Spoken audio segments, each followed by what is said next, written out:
Welcome to Flamboyant Law. So in today's class we are gonna study or we are gonna start with section 21. 20th तक हमने पहले के classes में देख लिया था except for res judicata and stay of suits. Section 10 और section 11 के अलावा हमने जो भी टेरिटोरियल ज्यूरिसडिक्शन के सेक्शंस थे, पेक्यूनियरी ज्यूरिसडिक्शन के सेक्शंस थे, ये सब हमने ऑलरेडी देख लिए हैं.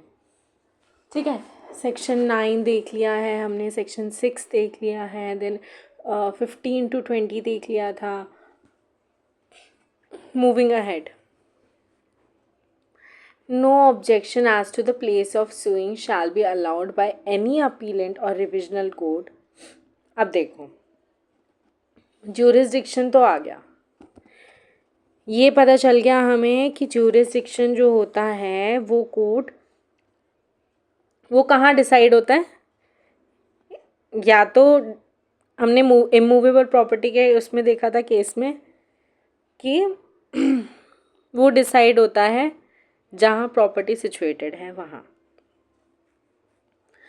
या फिर ऐसा भी कुछ जैसे पर्सन्स के ऊपर कोई टॉर्ट कमिट हुआ है तो उसका ज्यूरिसडिक्शन कहाँ डिसाइड होता है, जहाँ पर कॉज ऑफ एक्शन अराइज हुआ है या फिर जहाँ पर डिफेंडेंट रहता है.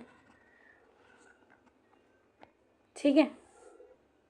अब क्या डिफेंडेंट ये बोल सकता है कि ये केस का ज्यूरिसडिक्शन है ही नहीं कोर्ट के पास. कोई भी पार्टी क्या ये बोल सकती है कि कोर्ट के पास ज्यूरिसडिक्शन है ही नहीं इस केस को डील करने का? तो हाँ, बिल्कुल बोल सकती है ऐसा. तो हमने टेरिटोरियल ज्यूरिसडिक्शन में देखा, हमने बेसिकली ये देखा था कि एक सेकेंड, हमने बेसिकली ये देखा था कि ज्यूरिसडिक्शन, अगर कोई वायलेशन होता है ज्यूरिसडिक्शन में इन रिस्पेक्ट टू टेरिटरी या इन रिस्पेक्ट टू पेक्यूनियरी ज्यूरिसडिक्शन या फिर सब्जेक्ट मैटर ही नहीं है कोर्ट का डील करने के लिए, तो हमने ये देखा था कि ये जो होते हैं ना, ये दोनों ये इर्रेगुलर कंसीडर होते हैं.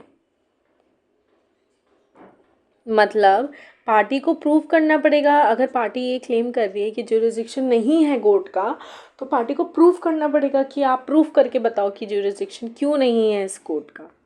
ठीक है.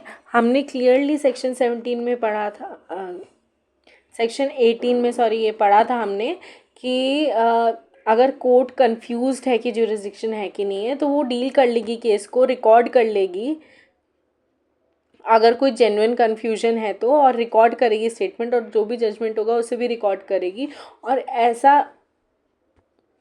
इंटरप्रेट होगा कि वो कोर्ट का ज्यूरिसडिक्शन था उस जजमेंट को डील करने के लिए, और उस पर वापस कोई सूट फाइल नहीं हो सकता है. पर सब्जेक्ट मैटर ही कोर्ट के पास उसका पावर नहीं है डील करने का, तो वो वॉइड होता है. ठीक है. इतनी बात हमने समझ ली थी. अब कोई क्या बाद में ऐसा अपील करते टाइम ये अपील कर सकती कि कोर्ट के पास तो ज्यूरिसडिक्शन ही नहीं था? तो हाँ, बिल्कुल वो कर सकती है, बट इसका भी कंडीशन है, और वो कंडीशन हमें बताता है सेक्शन 21.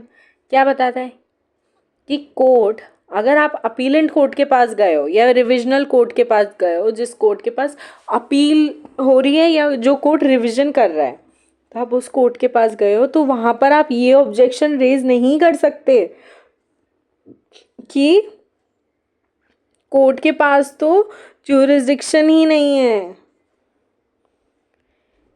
केस को डील करने का, अनलेस अगर वो ऑब्जेक्शन आपने कोर्ट ऑफ फर्स्ट इंस्टेंस पे भी अर्लीस्ट पॉसिबल अपॉर्चुनिटी पे वो ऑब्जेक्शन रेज किया हो. अगर वो ऑब्जेक्शन आपने वहाँ रेज किया था और उन्होंने नहीं सुना, तो यहाँ पर भी नहीं सुनेंगे, है ना. अगर आपने वहाँ कोई objection court of first instance, मतलब जहाँ पर केस फर्स्ट रजिस्टर हुआ है, तो वहाँ अगर आपने ये नहीं किया, इंस्टीट्यूट जहाँ केस हुआ है वहाँ आपने ऑब्जेक्शन रेज नहीं किया ज्यूरिसडिक्शन का, तो फिर आप अपीलेंट कोर्ट में कैसे रेज कर सकते हो जब आपने कोर्ट ऑफ फर्स्ट इंस्टेंस में ही नहीं किया?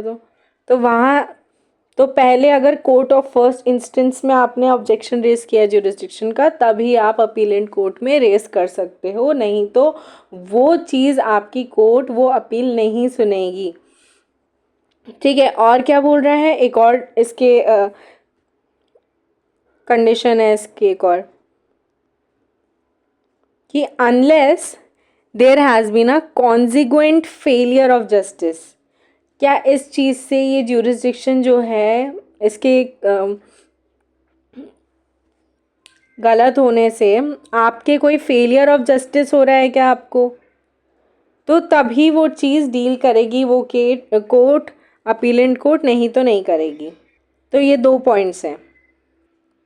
अब सेम चीज़ पेक्यूनियरी लिमिट्स के लिए भी बोली गई है कि कोई भी ऐसा ऑब्जेक्शन रेज नहीं होगा as to competence of court, कि इस कोर्ट का तो कॉम्पिटेंस ही नहीं है ये मैटर डील करने का। मतलब कोर्ट की लिमिट प्रिस्क्राइब है 50 लाख, 50 लाख तक के ही केसेस ले सकती है कोर्ट, तो ये मेरा मामला तो 55 लाख का है, तो ये कोर्ट का तो पेक्यूनरी लिमिट्स क्रॉस एक्सीड हो रही हैं।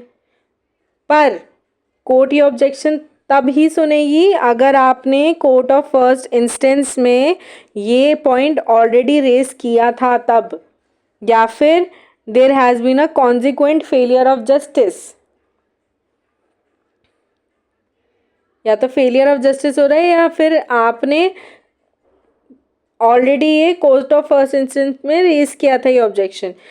और सेम चीज़ दी गई है कॉम्पिटेंस ऑफ एग्जीक्यूटिंग कोर्ट के ऊपर, किसकी local limit shell be allowed bye appellate court unless, कोई भी लोकल लिमिट एग्जीक्यूटिंग कोर्ट की अपीलेंट कोर्ट और रिवीजन कोर्ट बनाएगा अगर उसमें अनलेस ऑब्जेक्शन कोई रेज हुआ या consequence of failure of justice हुआ। अब 21A किस चीज़ की बात कर रहे हैं, हमने अभी ये पढ़ा कि पेक्यूनरी और टेरिटोरियल ज्यूरिसडिक्शन का कोई भी अगर वायलेशन होता है तो वो इर्रेगुलरिटी माना जाता है।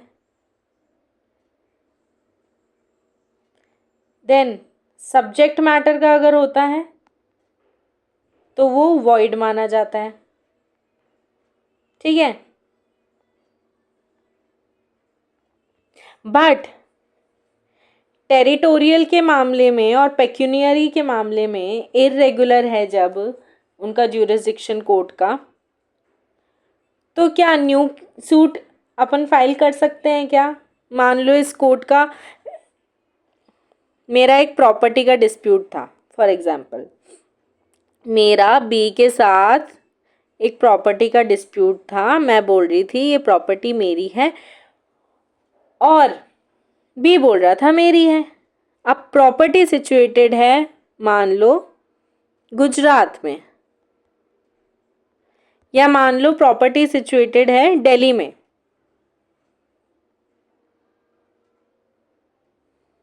प्रॉपर्टी सिचुएटेड है दिल्ली में और मैंने केस कहाँ रजिस्टर किया, मैंने कर दिया नोएडा में केस फाइल कर दिया। दिल्ली नोएडा बॉर्डर पे ही थी पर दिल्ली के अंदर थी, दिल्ली के ज्यूरिसडिक्शन में थी वो प्रॉपर्टी, और मैंने केस फाइल कर दिया नोएडा में। तो अब क्या, नोएडा वाले कोर्ट ने अपना डिसीजन सुना दिया कि ये प्रॉपर्टी मेरी हो जाएगी, मेरे को मिलेगी ये प्रॉपर्टी। तो क्या बी जा सकता है इस केस को लेके दिल्ली हाई कोर्ट के पास नया केस बना के कि इस कोर्ट के पास तो ज्यूरिसडिक्शन ही नहीं था नोएडा वाले केस के कोर्ट के पास। तो ऐसा नहीं हो सकता है। क्यों, इस केस पे अपील हो सकती है, इसके ऊपर वाले जो कोर्ट है उसका अपीलेंट कोर्ट है उसमें, बट सेम पावर के कोर्ट्स में सेम जिन कोर्ट्स के पास सेम लेवल पे हैं जो कोर्ट्स, उसमें जाके न्यू केस फाइल नहीं कर सकता है, उसी केस को अपील कर सकता है, न्यू केस फाइल नहीं हो सकता है, यही बोल रहा है section 21। But in case of subject matter ही अगर कोर्ट का गलत है, उस कोर्ट का सब्जेक्ट मैटर ही उसने, कोर्ट की पावर ही नहीं थी उस सब्जेक्ट मैटर को डील करने की, तब न्यू केस फाइल हो सकता है उस केस में, बट टेरिटोरियल ज्यूरिसडिक्शन के लिए नहीं हो सकता। तो यही बात बोल रहा है 20A, no suit shall lie challenging the validity of a decree passed in former suit between the same parties, between the parties under whom they any of them claim। या तो सेम पार्टी करेंगे या फिर under उस person के under कोई और claim कर सकता है, कोई भी लीगल रिप्रेजेंटेटिव। अब मेरे अंडर या बी के अंडर कोई भी लीगल रिप्रेजेंटेटिव क्लेम कर ले, तो ऐसा भी नहीं हो सकता। अब क्या होना चाहिए, टाइटल सेम होना चाहिए, तब न्यू सूट फाइल नहीं हो सकता कि मैं सेम टाइटल पे क्लेम कर रही हूँ।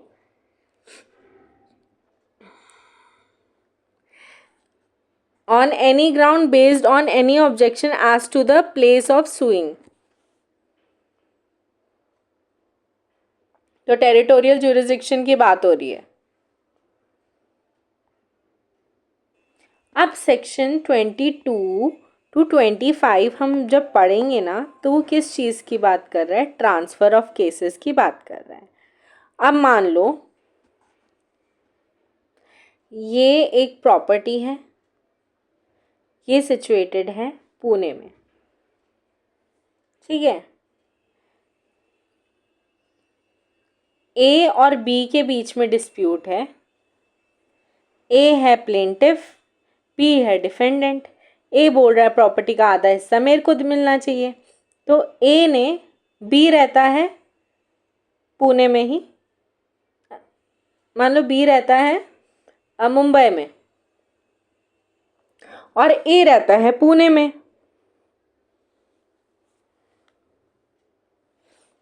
तो क्या ए ने ये केस फाइल किया कौन से कोर्ट में, पुणे के ही कोर्ट में। तो अब क्या बी ऑब्जेक्शन रेज कर सकता है और रिक्वेस्ट कर सकता है ट्रांसफर ऑफ केस का, कि पुणे के कोर्ट से मुंबई के कोर्ट में केस ट्रांसफर किया जाए। तो ऐसा पॉसिबल है अगर मान लो ये बोल रहा है इसने पुणे में ही इंस्टीट्यूट कराया है सूट, तो ये इसकी बहुत जान पहचान है कोर्ट में, मान लो इसका फ्रेंड जज है, तो कुछ जुगाड़ तुगाड़ बिठा के इसके फेवर में डिसीजन आ सकता है। तो बी ट्रांसफ़र ऑफ केस की एप्लीकेशन दे सकता है। कैसे देगा उसका भी तरीका है, जो section 22 to 25 transfer of cases की बात करता है उसमें हम पढ़ेंगे।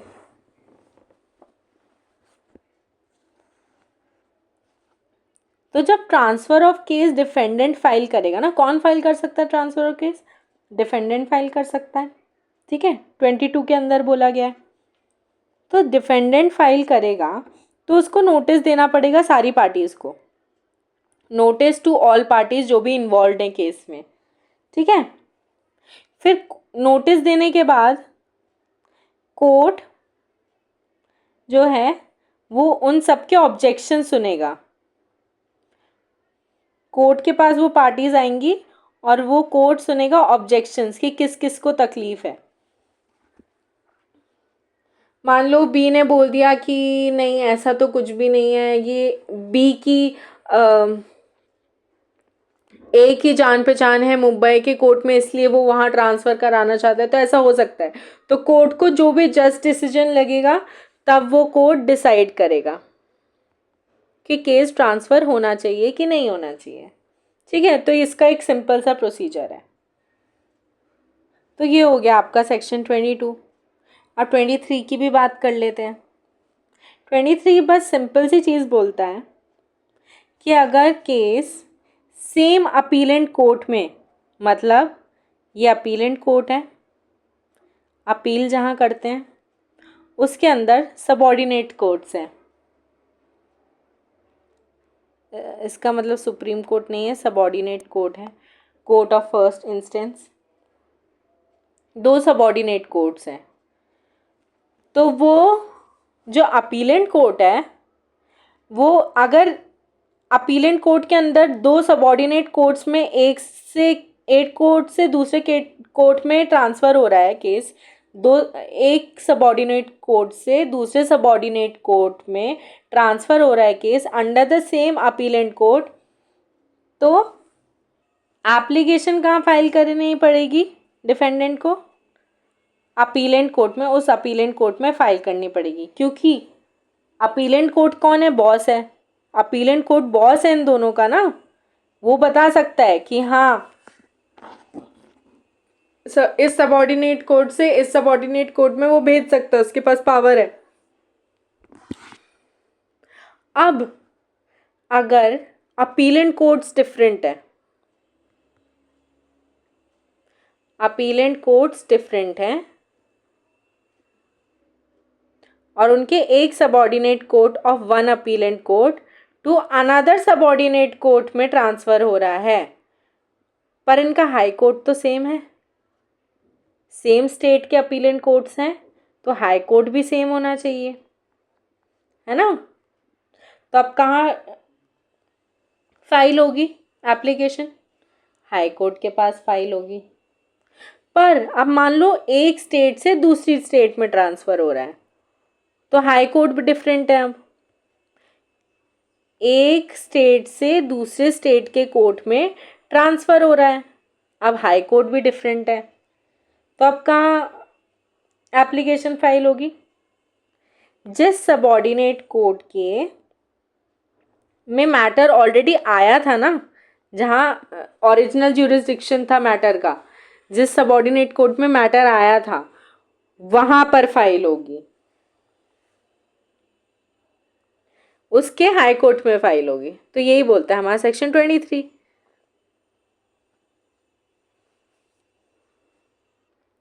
तो हम 22 एंड 23 फटाफट पढ़ते हैं, then we'll move forward to 24 and 25। तो फटाफट बेर एक्ट की लैंग्वेज समझते हैं। Power to transfer suits which may be instituted in more than one court. अगर एक से ज़्यादा कोर्ट में इंस्टीट्यूट हो सकता है, जैसे जो कॉन्ट्रैक्ट के केसेस हैं, इसने मेरा कॉन्ट्रैक्ट ब्रीच किया, है ना, ए के साथ मैंने कॉन्ट्रैक्ट किया था कि वो मुझे गुड्स डिलीवर करेगा,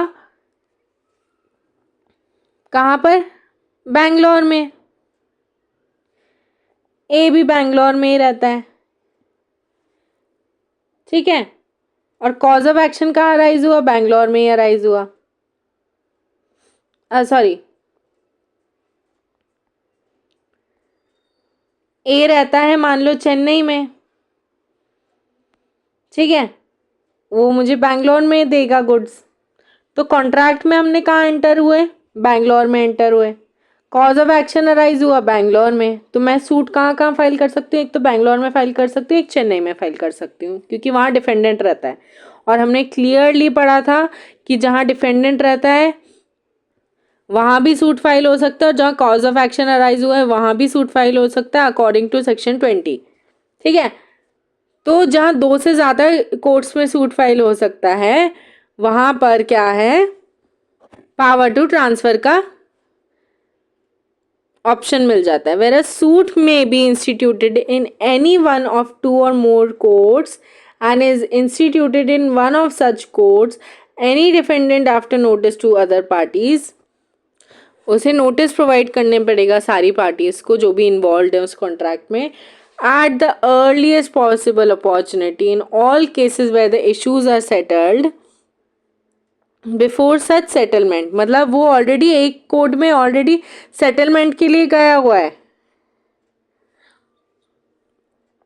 apply to have suit transferred to another and the court with such application is made after considering the objection। वो क्या करेगा? कोर्ट डिसाइड करेगा कि कौन से कोर्ट में सूट ट्रांसफर होना चाहिए। तो जहाँ सूट सेटल हो चुका है वहाँ पर भी वो भी ट्रांसफ़र हो सकता है, बिफोर सच सेटलमेंट भी ट्रांसफ़र हो सकता है, ठीक है। To what court application lies? Several court having jurisdiction are subordinate to the appellate court. अगर अपीलेंट कोर्ट के अंदर सेवरल ज्यूरिसडिक्शन, मतलब सेवरल कोर्ट के पास ज्यूरिसडिक्शन है और वो कोर्ट अपीलेंट कोर्ट के अंडर ही किसी एक सबऑर्डिनेट कोर्ट से दूसरे के सबऑर्डिनेट कोर्ट में ट्रांसफर हो रहा है, तो कहाँ एप्लीकेशन जाएगी? अपीलेंट कोर्ट के पास एप्लीकेशन जाएगी। या जहाँ courts are subordinate to different appellate courts, मतलब दो अपीलेंट कोर्ट की बात हो रही है, ठीक है, बट उनका हाई कोर्ट सेम है, तो एप्लीकेशन कहाँ जाएगी? हाई कोर्ट के पास जाएगी। और अगर डिफरेंट हाई कोर्ट्स हैं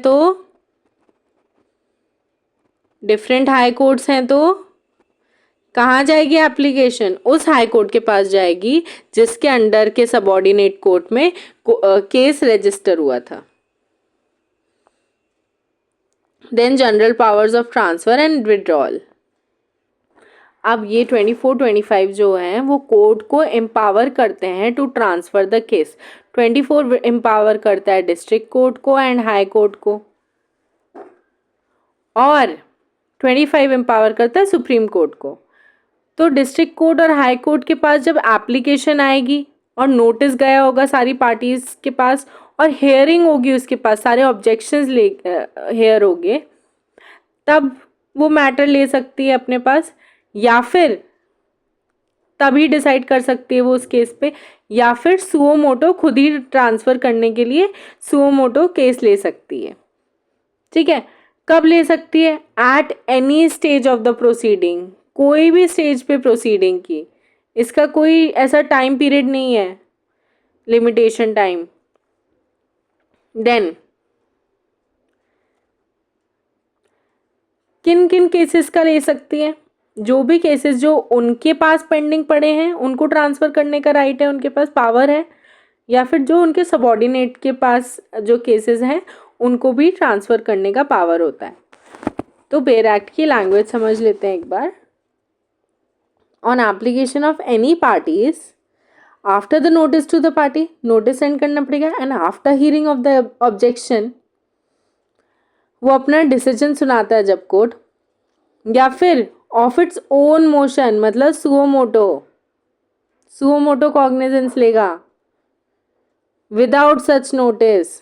हाई कोर्ट और डिस्ट्रिक्ट कोर्ट के पास पावर है to transfer any suit, appeal और अदर प्रोसीडिंग्स। सूट भी ट्रांसफ़र हो सकता है, अपील भी हो सकता है और अदर प्रोसीडिंग्स भी ट्रांसफ़र हो सकती है पेंडिंग बिफोर इट, और disposal to any court subordinate to it and competent to try dispose of the same. जो कोर्ट के पास कॉम्पिटेंस है उस केस से डील करने का, उसके पास ट्रांसफ़र हो सकता है वो केस। अब आरजेकर आपको केस के बारे में पता है, जो रेप केस हुआ था कैलकाटा में, तो वो भी कोर्ट ने, जो सुप्रीम कोर्ट है उसने हाई कोर्ट से अपने पास वो केस ले लिया था, क्योंकि बहुत ज़्यादा उस टाइम बहुत डिस्टर्बेंसेस चल रही थी। तो सुप्रीम कोर्ट के पास भी पावर है जो कि सेक्शन 25 के अंडर दी हुई है, पर वो क्रिमिनल नेचर का था, ये मैं सिविल नेचर की बात कर रही हूँ। Just for as an example I am trying to make you understand. तो वो क्या कर सकता है हाई कोर्ट और डिस्ट्रिक्ट कोर्ट, जो उनके सबऑर्डिनेट कोर्ट्स हैं उनसे केस विड्रॉ करके, सूट विड्रॉ करके या अपील विड्रॉ करके या कोई भी प्रोसीडिंग विड्रॉ करके खुद ट्राई कर सकता है या ट्रांसफ़र कर सकता है किसी और सबऑर्डिनेट कोर्ट को, उस सबऑर्डिनेट कोर्ट से किसी और सबऑर्डिनेट कोर्ट में ट्रांसफ़र कर सकता है, या फिर रीट्रांसफ़र कर सकता है। तो जो भी सुपीरियर कोर्ट होगा वो या तो खुद के पास केस ले लेगा, खुद डील करने के लिए बोलेगा, या फिर किसी और सबऑर्डिनेट कोर्ट को दे देगा, या फिर retransfer the same from which it is withdrawn, वापस उसे ही दे देगा कि हाँ भाई अब तुम संभाल लो। Where any suit or proceeding has been transferred or withdrawn under subsection 1, the court, अब कोर्ट के पास, जिसके पास ट्रांसफ़र हुआ है ना केस, जो ट्रांसफ़र ही है, जिसके पास केस ट्रांसफ़र हुआ है, मान लो इस कोर्ट से इस कोर्ट के पास ट्रांसफ़र हुआ है, तो ये कोर्ट के उस केस को, या तो जहाँ से वो केस, जहाँ तक वो केस इस कोर्ट में पहुँचा था उसी स्टेप से वापस उसी स्टेप से कंटिन्यू करा सकता है, या तो स्टार्टिंग से डिस्पोज ऑफ करने के लिए स्टार्टिंग से स्टार्ट करा सकता है, मतलब रीट्रायल कर सकता है उस केस का स्टार्टिंग से, या फिर उसी पॉइंट से जहां पर वो दूसरे कोर्ट के पास था उसी पॉइंट से इनिशिएट करा सकता है। अब यहाँ सबऑर्डिनेशन दी हुई है, एडिशनल और असिस्टेंट जजेस सबऑर्डिनेट होंगे डिस्ट्रिक्ट कोर्ट के। Then proceedings include proceeding of execution of a decree.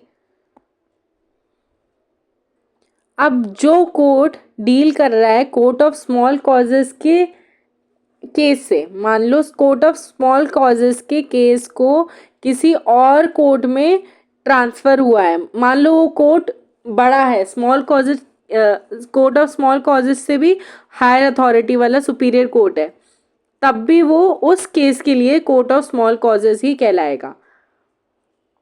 अब ट्रांसफर उस केस में भी हो सकता है if the court which has no jurisdiction to try it, उसके पास से भी, जिसके पास ज्यूरिसडिक्शन है उसके पास ट्रांसफर हो सकता है।